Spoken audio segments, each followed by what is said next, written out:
Karibu tena mtazamaji wa Manyuzi TV kuendelea kupata zile dondoo zote za kimichezo ambazo zinajiri kila wakati katika viunga mbalimbali vya kimichezo, pamoja na habari ambazo zina trendi katika mitandao ya kijamii zinazohusu masuala ya kimichezo, burudani pamoja na teki.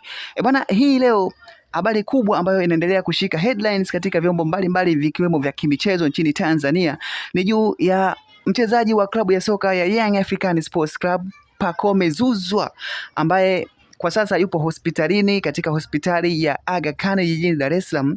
Ameweza kupewa mkono wa pole na Mheshimiwa Rais wa Jamhuri ya Muungano wa Tanzania Daktari Samia Suluhu Hassan hii leo Julai 6, 2026 alipokwenda kutembelea hospitali hiyo kwa ajili ya kumtembelea mgonjwa mwingine ambaye pia amelazwa katika hospitali hiyo. Alipata wasaa pia wa kumtembelea mchezaji wa Young African Sports Club Pacome Zouzoua, mgonjwa ambaye alitembelewa hospitalini hapo na Mheshimiwa Rais wa Tanzania Mheshimiwa Daktari Samia Suluhu Hassan, ambaye ni kaka mkubwa na mlezi wa mwenyekiti wa chama cha ACT Wazalendo nchini Tanzania Othman Masoud Othman, anayeitwa Sheikh Rashid Hamadi Othman.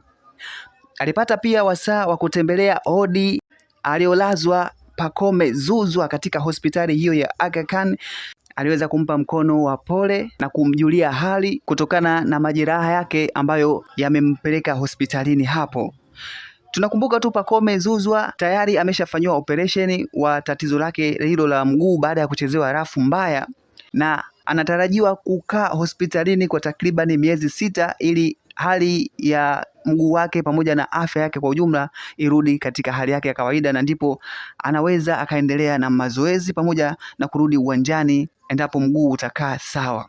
Mshambuliaji huyo wa klabu ya soka ya wananchi Young African Sports Club Pacome Zouzoua, baada tu ya kupata tatizo hili na kupelekwa hospitali haraka, amekuwa akipata ugeni mara nyingi tangu tu alipokuwa amewasili katika hospitali hiyo. Kwa wale ambao wanakuja kumjulia hali, tulimuona mchezaji mwenzake ambaye alimchezea rafu hiyo alikuja hospitalini kumjulia hali. Pia ulikuja uongozi wa JKT Tanzania FC kumjulia hali. Pia wananchi Young African Sports Club pamoja na wachezaji walikwenda kumjulia hali, pia wote wakija na slogan ya kumtaka apone na arudi katika majukumu yake ya uwanjani haraka iwezekanavyo. Bana, hii ni Manyuzi TV, nimekupitisha kufahamu habari hiyo hapo ambayo ina trendi kwa sasa. Endelea kufuatilia kukupata updates zote zinazohusiana na masuala ya kimichezo, teki, burudani pamoja na kufahamu masuala ya kijamii. Usiache kusubscribe, kulike, kushare na kucomment.